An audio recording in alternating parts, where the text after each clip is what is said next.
Another week of NFL football is upon us, ladies and gentlemen, and these are my week 8 predictions. I had a 10-5 week last week, so a pretty okay week, I guess, but thank God I changed from the Jets to the Steelers. I was, kind of hesitant about that because I thought, like, Devontae Adams, Aaron Rodgers, and then I was uncertain about Russell Wilson, but I mean, that Jets team is just not very good, and the Steelers, I mean, they look good on offense, so I'm very glad that I changed that. I have to start, kind of going with my first gut. I mean, my first gut originally told me Steelers, then I changed the Jets, and then that's what you saw in the pick'em video, and then I changed again to the Steelers. So I think I've kind of realized that the first gut is just usually the right one. So yeah, I'm gonna start rolling with that a little bit more now. So as we get into these picks, though, I will tell you about who I think will win and why. So let's get started.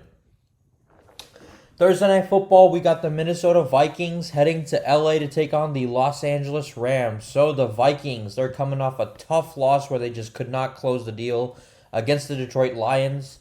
The silver lining was, though, I mean, their defense did get some pressure. They had 4 sacks. Ivan Pace Jr. had a fumble return for a touchdown. I mean, they're clearly capable of playing and competing with the high-powered offenses. They just were not they were not able to control the clock in the final minutes, and Jared Goff and the Lions, they just took advantage of it, and they just exploited that defense, some weaknesses in that secondary. And that's something the Vikings are going to need to address moving forward. Then we look at the Rams. I mean, they relied heavily on the defense, win over the Raiders. They're coming off I believe, their bye week. So they got key contributions. I mean, Cameron Curl had a fumble return for a touchdown. Jalen McCullough, sorry if I'm pronouncing his name wrong, but he had two late interceptions. Puka Nacua is supposed to return on offense for them, so hopefully that gives them a little bit of a spark. And their offense, I mean, they've struggled, but they're leaning on the big defensive plays, which is good. And without Cooper Kupp, they're still trying to find a little bit of that rhythm and consistency. And I just think the Vikings, their ability to stretch the field on offense, I think it's going to challenge the Rams secondary big time. And I think the Rams defense could slow down the Vikings offense, but ultimately I think that the Vikings should be able to bounce back, and I'm actually going to roll with them to get a bounce back win against the Rams. And they got a lot of firepower on that team, and they should be able to outplay them pretty well. So I'm going with the Vikings over LA in this one. Next up, we got, for the first time in a while, the Jags, or it feels like the Jags have not played in London. They're coming off a win over the New England Patriots. I mean, Drake May did have a good game, but that defense they just took advantage of it. And they're coming off a win where I guess their rushing attack was the main key. I mean, Tank Bixby, he led the way. Trevor Lawrence, he didn't really do much, but he was efficient in the game, so you got to give him some credit. And even the special teams, they got involved. They had a punt return for a touchdown. And then you look at the Packers; they got a thrilling win over the Houston Texans, and C.J. Stroud only had 86-yard passing. So Eric Wilson, he led a pass rush that sacked C.J. Stroud a total of 4 times. So the Packers are really feeling good about themselves, as they should be. To be honest, I think it comes down to if the Packers defense can contain the rushing attack, and I think they can. And can the Jags establish the run this one? I think the Packers, the inconsistency that Trevor Lawrence has shown, and just Jordan Love has been really good. I got to roll with Green Bay on this one. I'm gonna go with them to get the win here. I don't think it'll be too high scoring, but I do think the Packers, they just do enough to win. I'll say they win by probably 10 points, and they improve on the season. So I'll say they cover the spread as well. Why not? Give me the Packers in this one. Sunday, we got an interesting one here. We got the Arizona Cardinals taking on the Miami Dolphins. So we look at the Cardinals. They scrapped out a big win against the Chargers. Late game heroics from James Conner and Kyler Murray. Kyler Murray didn't have his best passing game, but he did have a 44-yard touchdown. James Conner at 57 yards in the fourth quarter. That helped seal the win big time. And the defense, they limited the Chargers to field goals. And the Dolphins, I mean, they were undone by mistakes and just bad turnovers. I mean, I think Tim Boyle was their quarterback. And they had fumbles from, Raheem Mostert, Alec Ingold. I mean, that just halted their momentum. And, their rushing attack, they just could not get anything going against Indy. And, Boyle only had, I think, like 75-yard passing. So, awful game for him. The Cardinals, they just show that they can bend and break, or bend without break, rather. And the Dolphins, I just don't trust their offense. If Tua comes back, Maybe they get into some sort of rhythm and Tyreek Hill has a better game and all that, but expect the Cardinals to just capitalize on the mistakes. I don't think Tua is going to be 100%, obviously, even if he does come back and play. And the Dolphins are actually favored in this one, but I'm going to go with the Cardinals on this one. I'm kind of surprised that Miami's favored, just considering what they're coming off of. But yeah, I'm going to roll with Arizona here to get a win in Miami. So give me, in the battle, it feels like two deserts. Give me the Cardinals. Next up, we got the New York Jets taking on the New England Patriots. This is an interesting one. Interesting in the sense that is this like a possible toilet bowl? Seriously. I mean, the Jets, they got absolutely smoked by the Pittsburgh Steelers. I think they were up 15-6, if I'm not mistaken, at the half. In the second half, they just completely fell off the wheels. I mean, Aaron Rodgers had a terrible game. Yeah, he just could not get anything going in the second half. The Steelers scored 31 unanswered points in that game. Aaron Rodgers, he threw two huge interceptions, and the addition of Devontae Adams so far has not, sparked in at all, really. And they look like they're just one of the most underperforming teams in the league, and as they are. I mean, it's easy for everybody to say, oh, they'll be fine. They have Rodgers, they have Devontae. No, really not. I mean, I don't know where they go from here. Can they go up from here? Sure, but I just don't see them making the playoffs or anything like that. I mean, they're 2-5. Then we look at the Patriots. I mean, they haven't been able to get much going either. I mean, like ever since that Week 1 game against us, they just have not played well at all. And yeah, I just don't see how they get how they get off the map here. Everybody thought Gerard Mayo. I mean, yeah, sure, Bill Belichick was disastrous his first year too, but they just are not right now good. I mean, Drake May has showed some promise. I mean, last week he did as well, but I just don't know. I'm not gonna even like. I don't think I'll be picking the Patriots anytime soon, and I'm actually gonna just roll with the Jets here. It's Aaron Rodgers. I'm just gonna assume that he gets the job done. I just don't see him letting them fall into a 2-6 hole. Not that he's having a good year, not that he is what he used to be, but based on talent alone, I mean, Devontae Adams, maybe he settles in there. I don't know. But, this is probably the toilet bowl game of the week, to be honest. Only reason I would say it's interesting is because, like, Patriots are at home. I don't know, maybe they upset the Jets. I don't know. Maybe Drake May goes off. You never know, but these games are always kind of weird to pick. Usually I would go home team, but I'm just going to go with the Jets on this one. Next up, we got an AFC North matchup between two teams that are going in complete opposite directions. Baltimore Ravens taking on the Cleveland Browns. So we look at the Ravens, man. They're coming off a huge offensive display against the Tampa Bay Buccaneers. Lamar Jackson had a total of 5 touchdowns. Derrick Henry, he was absolutely unstoppable in the second half. He had, I think, he rushed for 146 out of 170 of his yards. That's what I read, something like that. So they both just showcased how dangerous they can truly be. Mark Andrews, he contributed big time. Isaiah Likely, Rashad Bateman, they've just played very, very well. Pretty much that puts any pressure that a bad defense, has. They're already bad, first of all, and just the fact that they have to go up against a high-powered offense like that. I mean, yeah, what can you do? But look at the Browns. I mean, they have struggled really bad. Last week, Deshaun Watson, he got hurt, obviously, Achilles injury. He's going to be out for the season. DTR just could not find any rhythm against us and their defense, they held their own against the Bengals, but their offense just stalled repeatedly. And then Dustin Hopkins, he missed two big kicks. That didn't help their chances either, obviously. One was a PAT and one was a missed field goal. But this is honestly a relatively easy one. The Ravens offense, they just look like they can steamroll most teams. And I think Jameis Winston is starting this game. I don't think it's going to really matter. I mean, the Browns defense, they could slow them down just because it's a divisional game. These teams know each other. I'm going to go Baltimore here, and this is actually my lock of the week. Usually I don't pick locks to be divisional games, but the Browns are just not a good team. The Ravens, they just look like it can steamroll anybody right now. I mean, yeah, they have teams that go toe-to-toe with them. In this one, the Browns defense is just not good. And, yeah, I think that the Browns defense just... They'll hold serve in the first half, maybe parts of the second half, but Baltimore is just going to pull away, in my opinion. I don't think the Browns have a single chance in this game, but give me the Ravens in this one in an AFC North tilt. Next up, we got my game. We got the Philadelphia Eagles taking on the Cincinnati Bengals. The Eagles, I mean, they completely dismantled the Giants. Saquon Barkley has been an absolute tier, and that was his homecoming game, his revenge game, whatever you want to call it. He had over 175 rushing yards. He had a touchdown. Jalen Carter, Nakobe Dean, they wreaked complete havoc on that offensive line. 2 sacks each. They got to Daniel Jones big time, and they held them to just 119 total yards on offense.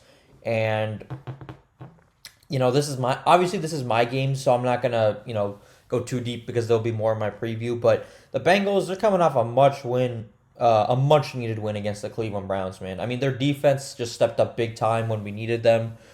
Sam Hubbard recorded his first career interception. Poetic that it was in Ohio, even though it wasn't in his hometown of Cincinnati. But he had a sack, interception. The defense had 3 sacks on Watson. I think they had 1 on DTR, and then they had a couple picks as well. I mean, Geno Stone got his first career interception. Hopefully, he's ready to go this Sunday. I don't know how, it's gonna. I don't know how it's gonna play out. But Joe Burrow, I mean, he struggled in the first half last week. He threw for a total of 86 yards, I believe. But Jamar Chase, T. Higgins, they both found the end zone in the second half. And the Bengals, they secured a victory in a place that they had not won in since 2017. Good for us, man. Charlie Jones, obviously he provided the spark. 100-yard kickoff return for a touchdown. The Bengals are going to need their defense to just come up big time here. I mean, Jalen Hurts can run, so you're going to have to make him throw. Barkley's running at full strength. The Eagles' defense is playing a lot better. Joe Burrow's going to need to find his groove big time early and to avoid falling behind. And they can't have those sputtering first halves like they did against, Cleveland, like they did against, the Giants even, I'll throw in there, outside of the first drive of the game. But, the Eagles, they look good on both sides. I mean, they're 4-2. They look a little bit like you could say they look a little underwhelming just because of, the opponents that they faced. I mean, the Saints game was a little sloppy. They blew that Falcons game towards the end there. So you could say they look a little, iffy, but, I still think that they are one of the best teams in it. I think at the end they'll be in the mix. I mean, they're still trying to fight with Washington for that top spot in the NFC East. I think it's just, like I said, it's a hard-fought game in this one. The Eagles, they're clicking in the run game. Their defense is overwhelming opponents. They could have an edge here.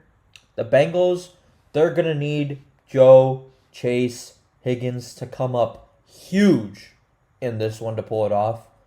I'm getting big 2022 vibes here in the sense like we were 4-4. We're 3-4 right now. We were 4-4. So I think we had the urgency like, hey, we got to win these games. These are games we got to string off.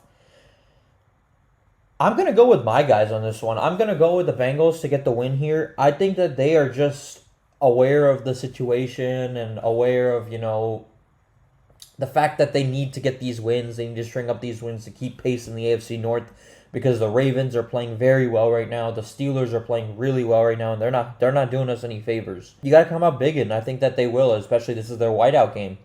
So, hopefully that gives them a little bit of a spark as well. And with these 3 healthy, I could see us pulling it off. And I think that, we just have that sense of urgency. I'm just going to give us the benefit of the doubt. If we come out flat in this one, I mean, it just kind of speaks to like the urgency that we really have because the Ravens and Steelers, they don't have like a hard game this week, so you never know like how it could go. But this is a statement game. You have to make it. So I have to believe that they will. So I'm gonna go with the Bengals to get the win here over the Eagles in a really good game. Next up, we got another divisional game. We got the Indianapolis Colts heading to Houston to take on the Houston Texans. The Colts, they found a way to win despite a sputtering offense. Anthony Richardson, he was playing his first game since week 4. Their defense, Saguna Luby, he had a fumble recovery, and he had some key fourth down stop. He had a key fourth down stop as well. That managed to keep him in the game and secure the win. But Richardson, he didn't put up big numbers. But I don't know. I just feel like, he did enough to secure the win. But the Texans, they also come into this game, unfortunately, without Nico Collins. CJ Stroud, he threw for 86 total yards. Joe Mixon was the main bright spot. He rushed for over 100 yards. He had a couple touchdowns. I mean, the turnovers and the sacks, their offensive line did not play well or help CJ Stroud by any means. But the Texans' defense, they did force 3 turnovers. The Texans' offensive woes without Collins. I mean, you keep in mind the Texans also got the best of them in week 1. I mean, if Richardson continues to shake the rust off and improve, I think I could definitely see that the Indy could create some more opportunities, but Houston's defense, they, I just don't know if it's going to be enough to contain that Houston defense. And I think that they're just going to want to get to Anthony Richardson. I think that the Texans are hungry here at home, coming off a loss, pissed off. C.J. Stroud's incredible on the road. I'm going to roll with Houston to get the win here. This will be another good one just because it's a divisional game, but I think Houston just pulls away at the end. So I'm going with the Texans over the Colts. Pretty easy one here. We got the Tennessee Titans and the Detroit Lions. I mean, the Titans, they were up against the Bills. They went for a really weird fourth down conversion early in the second half. It ended up biting them in the butt. Mason Rudolph in his first stop, he couldn't really get much going. Without Will Levis, the Titans offense just took a noticeable step back, even though Will Levis has not been great this year. But the Titans, I mean, to be honest, man, the Lions, they could have I just don't see the Lions offense having that much trouble against the Titans defense they just seem to be reeling. Jared Goff is going to stay hot. Titans don't really have they just don't have much firepower. I just don't see them being a threat in this one. Lions are the home team. I don't see any reason not to go with the Lions on this one. I'm going to pick Detroit to get the win here. They're urgent. They know what's at stake. I don't see them dropping a game like this, period. End of story. Next up, we got another divisional game. We got the Atlanta Falcons and the Tampa Bay Buccaneers. Taking a look at this one, man.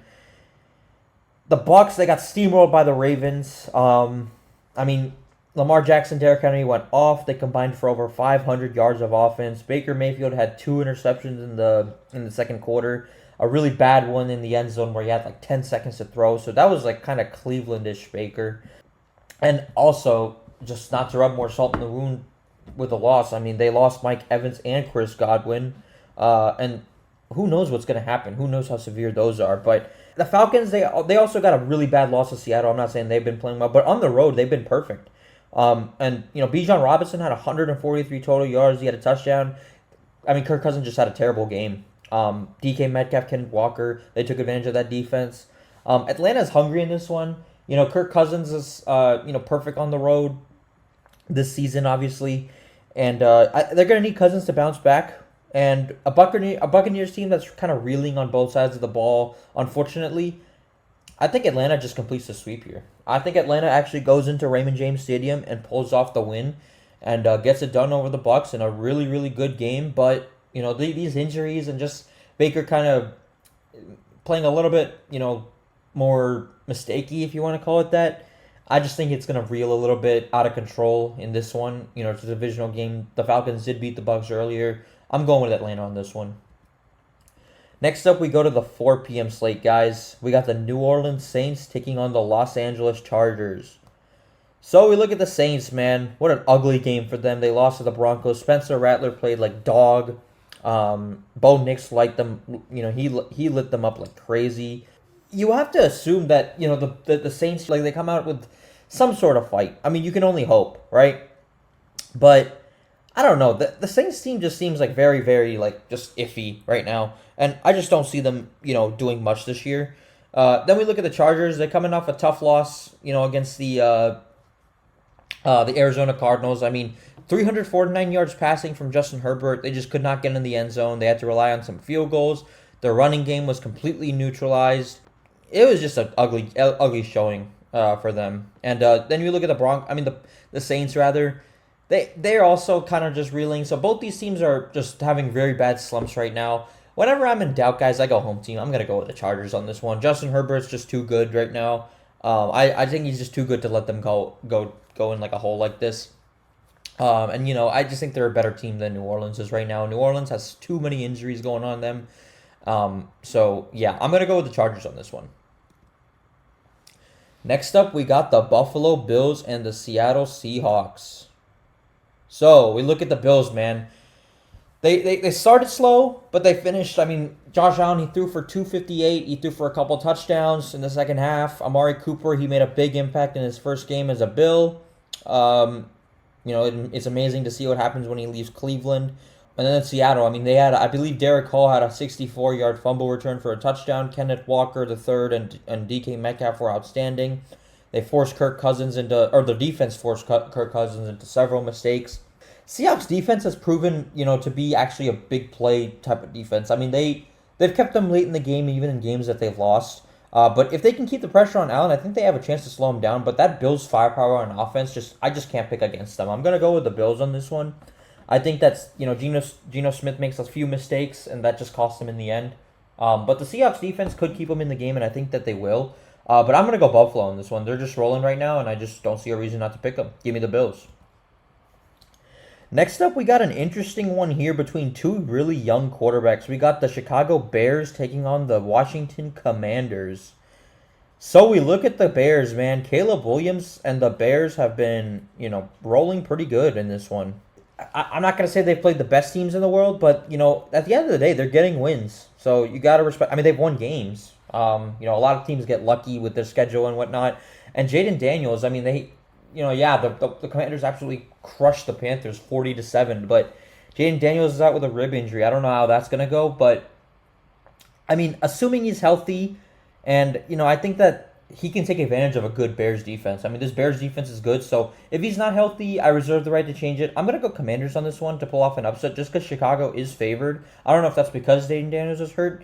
I mean, I think Marcus Mariota, I forget who's going to be their backup. I believe it's going to be Marcus Mariota, if I'm not mistaken, but they've improved. The Bears are 0-2 on the road, so I just don't see how they pull it off if Jaden Daniels is healthy. So I'm going to go Commanders in a good game here. Next up, we got the Kansas City Chiefs taking on the Las Vegas Raiders. This is the same stadium the Chiefs, they won the Super Bowl in last year, and they've been absolutely dominant. Pat Mahomes has not been at his best. The Raiders are reverting to Gardner Minshew after a stretch of really bad performances. The defense is playing really well. Justin Reed is playing well. The Raiders have a -9 turnover ratio, so that's just going to be tough for them to overcome. I'm going Kansas City here to keep it short. I just don't see them getting a win here. I don't see the Raiders rather getting a win. I mean, yeah, they beat them last week on Christmas, but KC is just feeling too good, and they just traded for DeAndre Hopkins, who's playing on an MCL, but, I still think that they get the win here. Next up, we got the Carolina Panthers and the Denver Broncos. The Panthers are an absolute free fall. They have the worst point differential, -133, and in road losses, guys. They're giving up 32 points per game. And the Broncos, they have extra rest from that Thursday game. Bo Nix is seeming to find his way. Andy Dalton is really struggling. I think it's going to lead to a comfortable victory here. I think Denver pulls it off here. I don't see how the Panthers go into Denver and, hostile environment, mile high, and get the win. I'm going Denver on this one. Give me the Broncos. Sunday Night Football, we got an old school rivalry. We got the Dallas Cowboys taking on the San Francisco 49ers. So Brock Purdy threw 3 picks in his last game against the Chiefs. Brandon Ayuk is out for San Francisco for the season. ACL. Deebo Samuel, I believe, is nursing an injury as well. Dallas has thrived on the road. They're 3-0 on the road, but honestly, I don't know. This one's a tough one because can the 49ers defense wreak havoc on Dak Prescott? I think they can, and I think that they will. To be honest, I just don't know if Dallas is ready to go up against that type of team. I mean, every contender, and I still think the Niners will be in the mix, but every type of contender Dallas has gone up against, it's been a struggle. I mean, yeah, they've beaten teams like the Steelers who are having a good year, but I mean, just teams that are solidified contenders right now, they just haven't done well against this year. I'm gonna go Niners here. They're at home. When in doubt, go home team. Both these teams are a little underwhelming, to be honest, but I mean, Dallas just lost 47-9 to Detroit, for Christ's sake. Just a couple weeks ago. I mean, that's just ridiculous. That's an example. I mean, the Ravens, they came back, almost. That just highlights a contender, that it just shows up what they go up against. But I'm going to go Niners. Lastly, we got Monday Night Football. We got the New York Giants heading to Acrisure Stadium to play the Pittsburgh Steelers. So we look at the Steelers. They handed the reins to Russell Wilson. He had 264 yards, 2 touchdowns in his first start. Najee Harris is looking to keep it going. The Giants are absolutely reeling. Their offensive line is collapsing, and that just means TJ Watt is just going to be on a man on a mission. I think that the defense has a chance to really overwhelm the Giants, and that offense, the Steelers' offense. Yeah, the Giants' defense is a little stingy, but the Steelers' offense has a little bit of a spark to them now that they didn't have before.